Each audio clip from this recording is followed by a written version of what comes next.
Here's her person. Right. So right in here, and it's buried. A narrative of sorts.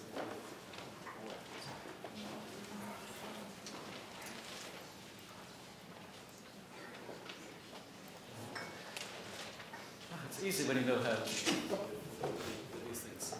Okay, so to introduce, this is a talk about one relatively small part of a part of the Anthropocene. So it's taking an example. Neither Mark Williams, my colleague on next, or I are really fluvial geologists, so we've had to improvise a little about this. So it is English Fenland, and it is the Anthropocene. And I guess, just as a brief introduction, as geologists, we are both involved in analysing the concept which Paul Crutzen floated, and it's really a hypothesis that he set out for us to test, which is, are we out of the Holocene, out of conditions of the Holocene, geological conditions of the Holocene, and into a new geological time interval called the Anthropocene. And the work that's been done by the Anthropocene Working Group, of which Mark and I are both members, has really been to try and test that out, to see whether the Anthropocene is real geologically, whether it is useful, particularly to have it formalized as part of the geological timescale, which is a big thing for geologists, and if so, when should it start, what hierarchical level should it be, that it should be an epoch, an age, a period, and so forth, and how should it be characterized. And I guess, again, as just brief introduction, here is, if you like, the broad reason why there might be an Anthropocene. So this is a graph of the last 15,000 years. We have major changes at the end of the last ice age, the end of the last of many glacial phases, from the Pleistocene, from many phases of the Pleistocene, about 11,500 years ago, into the relatively stable conditions of the Holocene. That is stable of temperature, global temperature, of sea level, once the ice has melted and sea level reaches its state, of things like carbon dioxide, a landscape, and so forth. And then in the last few centuries, that began to change into a relatively new set of conditions. And Paul Crutzen's original 2002 Nature paper essentially took the Industrial Revolution as the beginning of the Anthropocene, and of changes to atmosphere, ocean, chemistry, and so on. Looked at in more detail, then this phrase, the great acceleration or the great amplification, is a time when the bulk of the change took place. So this just shows energy use, and energy drives, of course, everything else, filtered through human action and technology. And so there were, if you like, a step change around the mid-20th century. And geologically, that currently looks to be the best place to put a Holocene, Anthropocene boundary, which is not to say that there isn't significant human influence on landscape and to a lesser degree on seascape. Before that, a good deal of the Holocene show the human paw print is clear, but the key fact about the key, if you like, feature of the Anthropocene is not that we can see evidence of humans, but that the Earth system appears to be changing significantly in terms of major cycles, carbon cycle, nitrogen cycle, phosphorus cycle, and so on. And humans currently happen to be driving that. As regards Earth system changes, it doesn't matter who causes it. It might be mutant tabby cats, for that. in there. It doesn't matter. We happen to be doing it, but it is the major change to the Earth system that matters. To do that, to analyse that, we take different aspects of what we might call environmental change and convert that into geological, that is stratigraphical Earth history change. So we take biodiversity change and convert that into biostratigraphy, that is the study of changes of animals and plants, fossil animals and plants, through geological time. We take, if you like, chemical changes, pollution and so forth, and change that into chemostratigraphy. And here we'll just do one part. We look at changes in landscape and convert that into the material three-dimensional objects and call that lithostratigraphic change. And we'll look at just one example of this. In general, what, of course, we do as humans, we take material, using energy, we then shift it around and pile it up in some parts of the landscape, like that. And of course, in other parts of the landscape, to maintain symmetry, we leave deep holes far underground. And already geologists can take both of these phenomena and map them out on geological maps. So our colleagues, let's say in the Geological Survey, will take various sorts of what we call generally artificial ground, worked ground, holes in the ground, made ground, which is lumps piled up on the ground, and infilled ground, a rather more complicated mixture of the two, and simply regard these as geological strata to be mapped on geological maps. This is one example of this kind of change, and it's a small to moderate scale, and it's a kind of, if you like, an English geological ghost story to show the nature of the changes that we're making, some of which, a number of which, if you like, are unprecedented in the geological column. We can regard the building we're in at the moment as both an emerging part of the urban stratum and also as a trace fossil, equivalent to the track or trail made by a crustacean or worm. And in its nature and scale, it is unprecedented in the 4.5 billion years of Earth history. Similarly, what we're doing to the English Fenland is unprecedented. Where is it? It's this flat bit here. This area here. It's about 4,000 square kilometers of ground. It is the largest area of what is mapped as Holocene deposits, that is, of alluvial deposits laid down in the last few thousand years within Britain, by far the largest area. So we're looking at changes within that. And here is, if you like, an old geological map. It's made by a rather remarkable early geologist, one of the first sedimentologists, Sidney Skirchley, writing the Geology of Fenland in 1877. And if you note, he had an area of basically a seaward area of sand, and these extend, they're about up to 10 meters thick.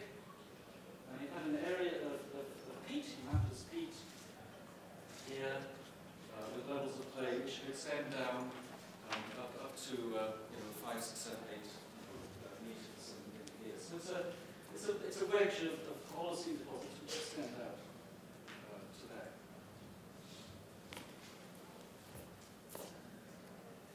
This is one of the more fancy modern areas. So again, it shows that basically it looks very much like Holland or Netherlands. It is, if you like, poetically you call it a hemisphere of sky. It is, to a first order of magnitude, it is almost exactly flat piece of ground. This is what it would have looked like for most of its Holocene history. It's an area of, again, where land and sea and sky meet, rivers pour into one side, tidal channels come the other side, bring water in. Very, very wet, very slashy. And this is where the peat was building up for the last few thousand years. It's another rather more misty landscape. And it was quite heavily inhabited. You know, if you could live between land and sea, it's quite biologically productive. People lived there. This is one of the early characters. It's King Ethelbald of England, one of our lesser known and rather more scandalous kings. A wicked man, they said he was. He lived about 8th century BC. Rather more heroic character, a little bit later, this is 12th century. Hereward the Whig, one of the last holdouts against the Norman conquest of England. Again, hiding in the marshlands of the Fens, doing battle, usually losing them, but kind of hanging in there for a while. Made much more popular after Charles Kingsley wrote about him, as one of the great English heroes in doing battle. Now, this is the man who started to put an end to this kind of landscape, this kind of possibility for escape. It's Cornelis Vermuyden. He's a Dutch engineer of about the late 16th century, who began to come and put order into the Fenland. And he began this kind of process. Basically, people saw this extremely wet area, but if you drained it, it made fabulously good farmland, very productive. It still is Britain's most productive and expensive farmland, at least for a while. And of course, to do that, what you have to do is you have to dig ditches, holes in the ground, and then you have to pump the water out and it goes into the ditches and into the rivers and out to the sea, and you leave an area of dry ground. They started pumping this with windmills, which is more or less effective, and of course now it's done by modern powered pumping stations, which do a much better job. And really, it's the drainage board, which controls. They are the power behind the 4,000 square kilometres of the English Fenland. And they have converted it into this kind of landscape. Very flat, very productive. What have they physically done now to actually make that conversion, from swamp into this? Well, this is geologically fascinating. This is again it's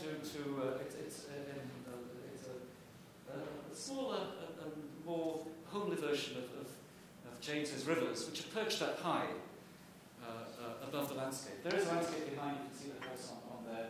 There is one of the rivers, and it is several metres higher. Of course, what you have to do, you have to take the water from the ditches, you pump them up into the river, and from that it flows out into the sea. It is an entirely managed landscape. It has to be on life support all the time. Otherwise, it will simply fill up with water again.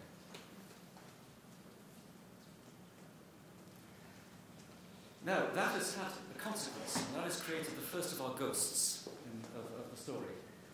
This is in the middle of the area of the Fenland, and it's a little tiny nature reserve, the old Home Fen. And it's called Home Post, and it was put into the ground in 1848, I think. We'll show us in a minute. And at the time, let's show it again with our third co-author on this.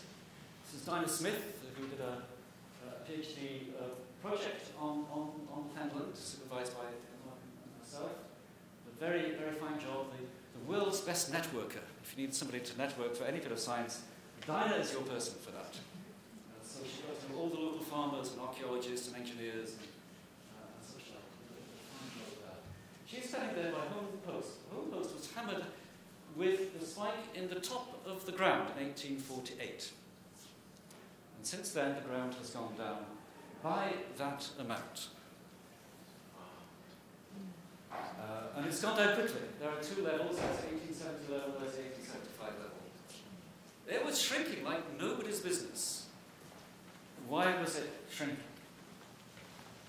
Well, essentially, all of that that was removed was a layer of peat. And this is the black fen, the peat fen, the stuff that was growing in where the land meets the sky. When you drain the ground, of course, the top of the peat becomes dry. And then it starts to oxidize, and when you have a nice summer, it blows away. Somewhere, probably getting on for 1 billion tons of peat has disappeared from the English Fenland. And it is almost all gone. There is a layer at least 4 meters thick. This is 1848. This is a century after Lloyd started his work. So it is a minimum estimate of the amount that has been gone. So that particular part where Dino is standing is currently something in excess of 2 meters below sea level at the moment, with the sea being held behind by walls. So all of that now is the peat of Skirchley is gone. The tiny bits clinging to the edges, effectively is gone. This is now the clay fence. Underneath the peat there is a layer of clay, which is what we have. And it's what's in the clay that was Dino's PhD topic. And these are remarkable things. If you look at across the fields, and this is what was the black fen, it's now the various shades of brown fen in there. You can see the sort of, slightly pale shade and darker shade here. There's the peat blowing. There it is again. And look from the sky, though. This is what you see. That's what's been revealed by 4 meters of peat being blown away. It is a fossil channel system. These are tidal creeks which have been exposed, which are beneath the peat, embedded in the clay, which have been exposed. They're remarkable things. That's what they are in cross-section. They are full of silt. Therefore, they stand up a bit. They're paler in colour than the clay either side. Very sharply defined. And there you can see the kind of thing they are. When you take the nice fancy LiDAR images, they actually stand up a little bit because the clay on either side is compacted. It's a fabulously intricate stratigraphy. Within a couple of thousand years, we've had at least 3 generations of these things which are crisscrossing each other as conditions have changed, as they formed, and they've become infilled again. They're nothing at all like, again, comparable with these rivers. This is the Okavango River, a wild meandering river. These things didn't meander. They just infilled. Probably quasi-catastrophically within years. Something changed in the fens, and they stopped being full of water, and they became full of sediment brought in from the sea. Here's one of the rare examples where you can actually see into here's again the edge of one of these, the Roddens on the left-hand side. You've got some strata you can see. The great thing is that these are tidal couplets. These represent the tidal bundles. So each one is about this thick. And you can see the rate it is sedimenting up day by day. When these things began to fill in, they probably filled in within years and not centuries and millennia. These are probably monthly cycles, you can see there in that. They had a late stage. So let's just move on a little bit. So effectively, this is what we have. This is how you see them. These are the Fenland Roddens, they're called. You can see them in the landscape. You can feel them when you drive along the roads. And there's another one, there's the little plateau there. And they're big. I mean, in terms of landscape, you go from a couple of meters below to when you go onto these things and you're onto 1 to 2 meters above. So they're now forming, these are the second ghosts. These are the ghosts of rivers, channels. And these are not channels anymore, but they're ridges standing high above the landscape. And there's another one, there's one of the big red spots, island. This is older rock standing from beneath.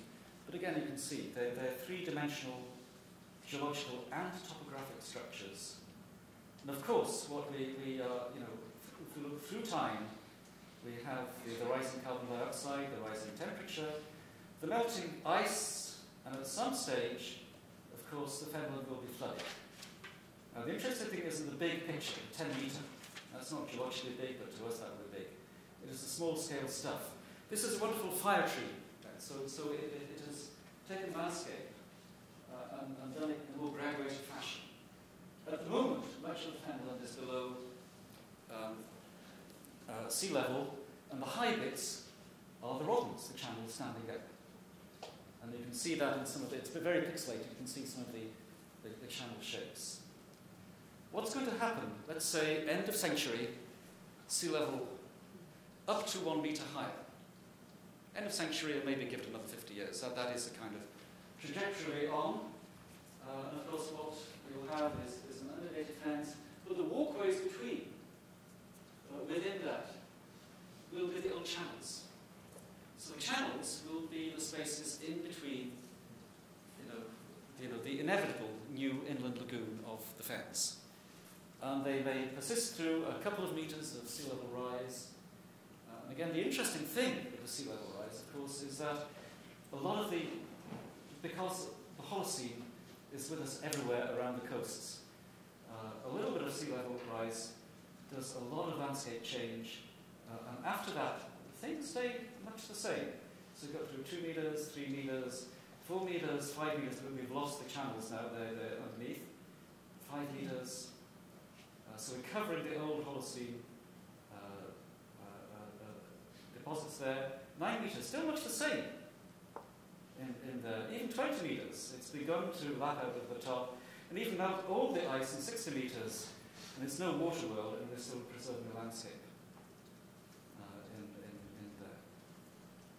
So, we're looking at the fens through time. They have inverted upside down. We have the ghost of the peat above our heads, the ghost of the channels, which we drive up and down over. And of course, we have to think how to manage this for the future. Thank you for this brief improvisation. I'm happy to take any questions on Anthropocene or Fenland.